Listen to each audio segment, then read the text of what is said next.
Alright, it looks like we are getting that all clear from the warden. So we're starting our journey today by heading out to Little Ituri Forest. The animals know to be really good at camouflaging. This just means you want to keep your eyes looking towards the bushes for any animals that might be hiding.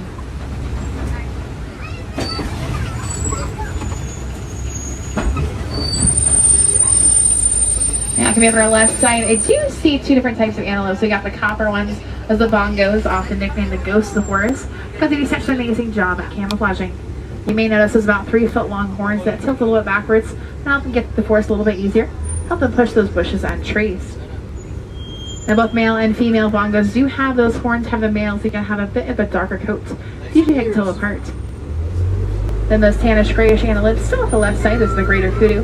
So the tallest antelope stand about 55 inches at the shoulder. Those are female greater kudu because only the males have horns. Then on the far right side, you might spot the okapi. A lot of people do think the okapi are related to zebras because those stripes in their legs. They're actually more closely related to giraffes. Also, looking at their heads, they have a very similar bone structure. Now, like giraffes, okapis have very long prehensile tongue. Prehensile means they're able to grab stuff with it. Their tongues actually grow about 16 to 18 inches long. Gives the ability to lick themselves, very similar to how cats do.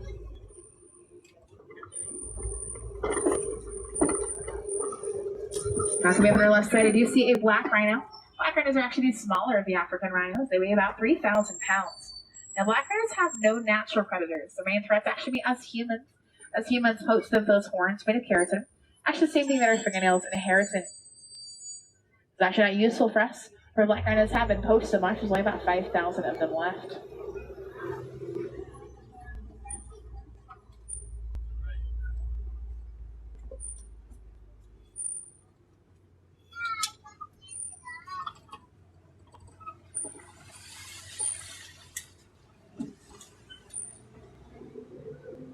Now, it looks like maybe on the left side, you'll notice there's a pretty tall black and white bird called a saddle-billed stork. A saddle-billed stork is named for the yellow shield on their bill, which sort of resembles a saddle. And they are known for having quite the impressive wingspan, actually growing about 9 feet, about the same size as the canopy above us. Now, let's say we are exiting Little Ituri Forest. We're heading up over towards the Safi River. Well, here at the Safi River, you're on water. See any bubbles or shadows? Could be a sign there's a hippo there.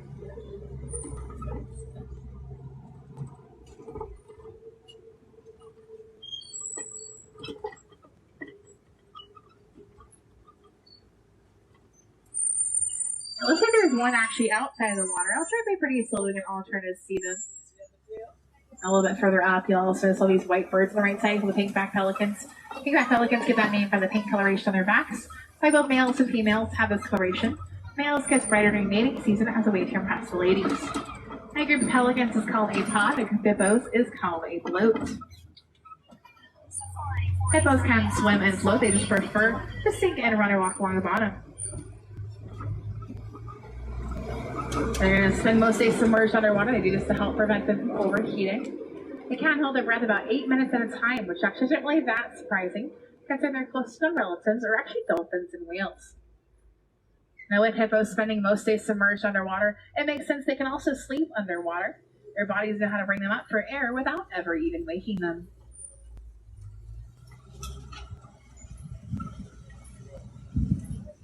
Now, it looks like on our left side, I see some Nile crocodile actually moving around a bit. Just a reminder, though, friends, we do still have to remain seated at all times, though. So for their mouth, kind of rotate them around to help them hatch. Maybe this for hours, even days at a time. Then once they have their babies, they will often put them back in their mouths, way to protect them from their predators. If you ever see a Nile crocodile sitting with its mouth open, it's actually called gaping. Gaping is a form of thermoregulation. Thermoregulation is a really big fancy word. It's going to help the animals regulate their body temperature. So basically, if they're hot, it's going to help cool them down. If they're cold, it's going to help warm them up. And there are a lot of animals out in the reserve that participate in thermoregulation in some way and to be super helpful for them during those hot and cold months. Now, let's say we are making our way out into the savannah. And I do see a few animals out in the distance, so hopefully to travel along, get a little bit closer and better view of them.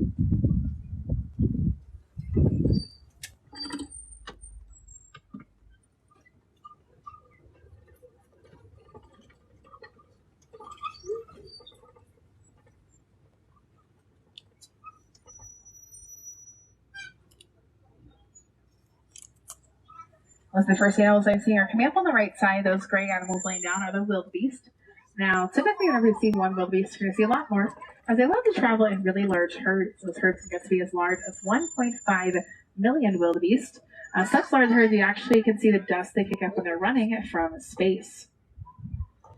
Now, wildebeest does translate from the Afrikaans language to wild beast, and they are the second better. They are nicknamed the painted dogs because you look at their coats, it kind of looks like someone finger painted on them. And they are known to be really good at hunting. They actually catch their prey about 80% of the time, which is fantastic, especially in comparison to lions. Only catch their prey about 30% of the time.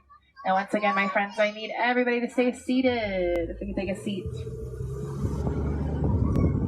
Now, look at our back left corner, you'll see those brown antelopes laying down with the long horns. That's still pretty far back. So it's stable antelopes. They're going to use those long horns to help protect them, prevent predators from jumping on their backs. In a fight or flight situation, you see the antelope will almost always choose to grunt fight, often actually utilizing those horns when doing so. And it looks like we're coming across some termite mounds. Now, termite mounds made of three things: dung, dirt, and saliva, and they'll bake out in the sun and become as hard as concrete. The animals will sometimes utilize these termite mounds as scratching posts.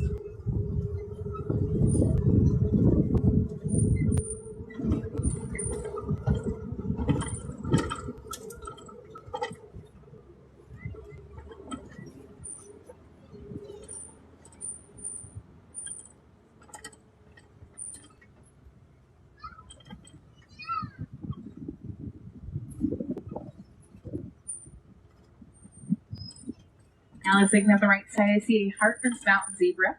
You can also specific species of zebra by looking at their neck. They've got that little skin flap called a dewlap. Dewlap's going to help them regulate their body temperature.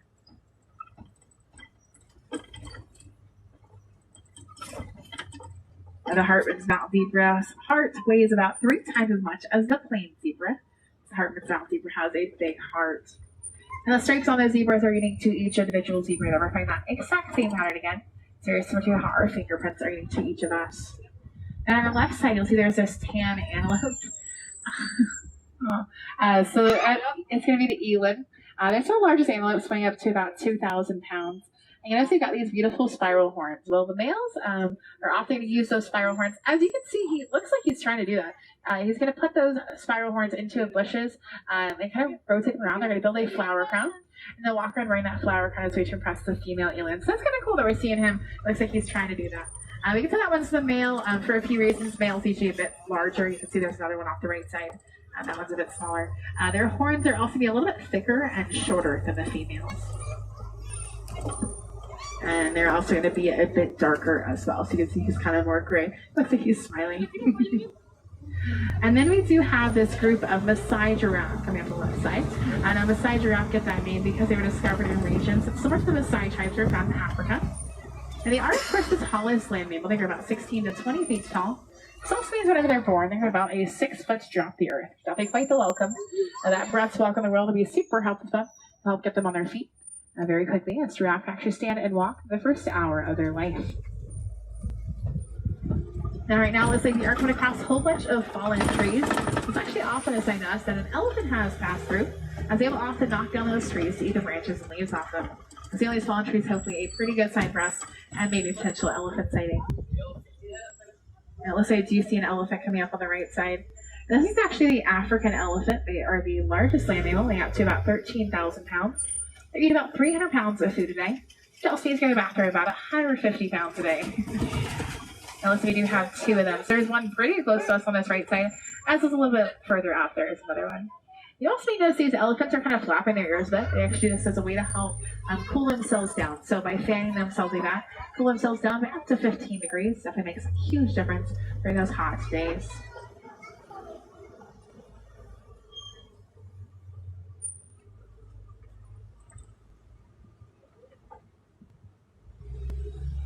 Now, elephants are known to be migratory animals. Migratory means they do travel a lot, often actually traveling to find food, and sometimes traveling on the farmland, eating farmers' crops, sadly causing an increase in poaching. Often through our work with Disney's Conservation Fund, we've discovered elephants don't like bees. More so, they don't like being stung by bees, which is pretty fair, because neither do I. Well, with that knowledge, there shall be beehive fences, place those fences around those crops, really protects the crops and deter the elephants eating them. That should be super successful. It's caused a decrease in poaching, as well as provides those farmers with honey. Kind of a win-win for both sides.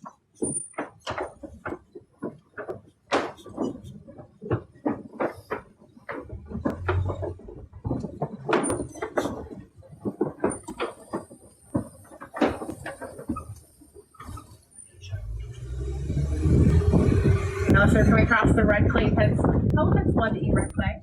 Actually, as a form of nutrients, pretty similar how you or I might eat vitamins. Actually, if you look coming up the right side, you see some tusk markings. Hopefully, you sign us, maybe another elephant is nearby. And there they are on the left side. Again, these are the African elephants, which they obviously get that name because they were discovered in Africa. They weren't really creative when they were naming them. But a really cool coincidence, if you look at their ears, actually kind of shaped like Africa, is indeed just a coincidence. But it is sort of like it was meant to be. Now, elephants are part of a matriarch society. This means they are led to be women of their herd. This also means around age 15, the male elephants will be kicked out of their herd. So if you see a group of elephants, that is probably a group of female elephants. If you see them off themselves, that one is probably a male. And there is an exception to this rule, though. Every now and then, those male elephants break off of themselves and create very small herds composed of only other male elephants. Well, it doesn't happen a lot. Whatever it does, we call those herds bachelor herds. And then it looks like coming up on our left side, pretty close to us, we'll be able to see another of those beside giraffe. But I do also want to point out these antelopes on the right side. It's really small, white and brown. One's of the springbok. Springbok are really small. They actually weigh about 60 to 90 pounds. However, don't let their size see that they're actually quite impressive animals, as they are able to jump 6 feet vertically and 13 feet outwards. When they do that, that is called crocking, and it's quite exciting to see as they kind of look like they are flying.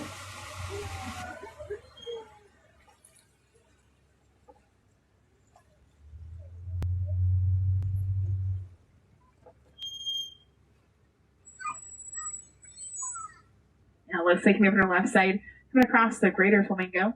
Whenever greater flamingo hatch, they are a gray and white color. At around 2 years old, they'll turn completely white. As they eat shrimp and beta-carotene, they'll turn that pink color they're known for.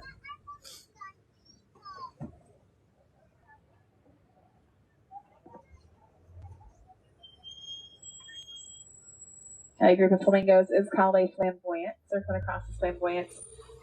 What's pretty cool about flamingos, they are filter feeders, means they don't actually need to eat their food to get their nutrients.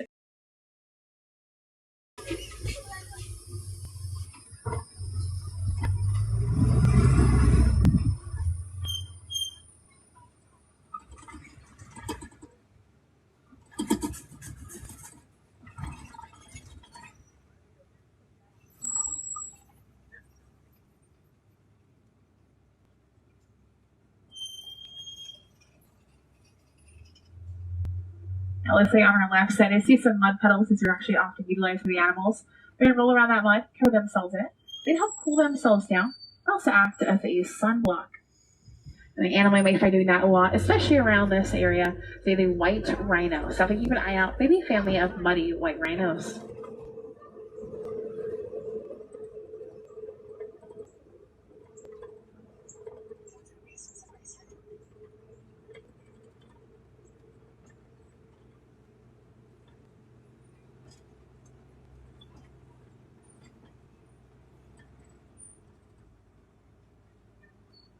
It's around the corner. Make sure you help looking off the left.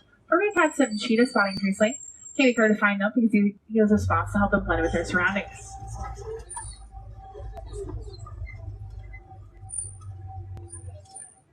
Cheetahs are the fastest land mammal. They run about 65 miles an hour.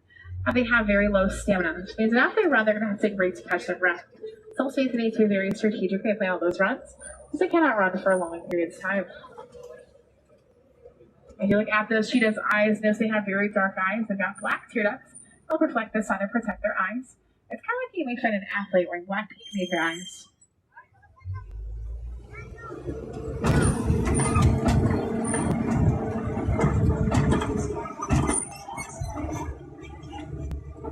Now, if you're on our left side, I see the Kopi rocks. They look familiar. It's actually because they were the inspiration for Pride Rock and the Lion King. I know there is a lion up there. The one that we're seeing right now, that one's a male. So that one's the male. Based off his name, that name's going to weigh up to about 40 pounds.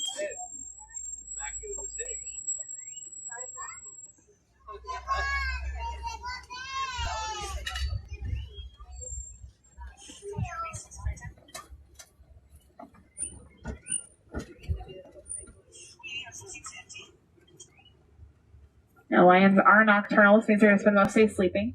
They rest about 16 to 20 hours a day because they prefer to hunt at night, since their eyesight is about 7 times better than ours during the day. When they do go hunting, though, they're usually going to have the female lions do that. They're responsible for 85% of the hunting, also responsible for raising their young. Males are usually going to stay at home, though, to protect the prize. Probably a collie group of lions should you have that pride after left. You can see there's 2 females as well. They're usually going to find one water source and stick by that water source their entire lives. And you may notice those white rhinos were hanging out together. There's quite a few of them there. Well, white rhinos do prefer to hang out in groups. Those groups we actually call crashes.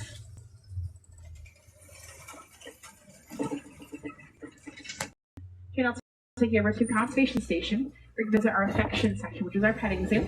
There we're going to pet some goats, some sheep, some pigs, a few other animals there, as well as participate in the animation experience. We're going to draw a Disney character, which is pretty cool. So you'll be able to take home with you. So I'll be over at Rafiki's Planet Watch. This is here in Africa.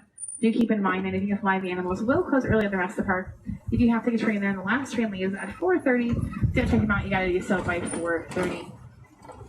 Now, friends, we've seen a lot of really awesome animals today. When I talked about how you can help them, you actually start today by donating to Disney's Conservation Fund to any merchandise or food location across the Animal Kingdom. The Walt Disney Company match every donation dollar for dollar, and 100% of those proceeds go directly towards the fund.